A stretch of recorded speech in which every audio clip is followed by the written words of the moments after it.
Oldin bizlarning ko'chasidan shu avurdan suv oqardi. Shu suv to'xtadi, masjid qurilgandan keyin shu suv to'xtadi. Hozir shlankilarda suv suvash mumkin emas. Shatta kelyapti, ishtiroq qilib ketyapti. Shuni bu suvni ochib olish iloji bormi, yo'qmi? Nima deysiz Vohab Hamid? Noylagan chog'inizdan keladigan suv. Ha, noylagan shu tepadan.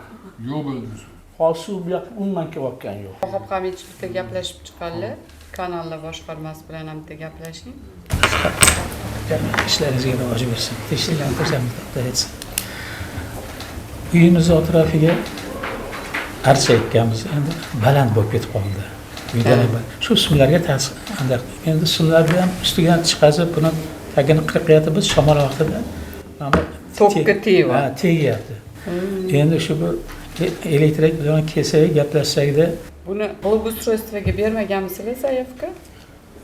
ko'p marta berdik-ku, natija ko'rmadik. Yo'q, mana farmovka kesmoqchi emas-ku, siz faqat daraxtga shakl bermoqchisiz, to'g'rimi? Yo'q, men shaklan berib bo'lganman.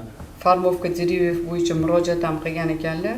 O'shanga joyiga chiqganda elektr simga tegib qolayotgan ekan, shamolda simga tegib, zamkani bo'layotgan ekan.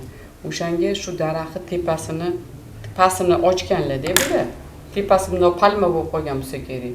O'shani tepasini obreska qilsa bo'ladimi, yo'qmi? O'shanga xulosa bering. Xulosa.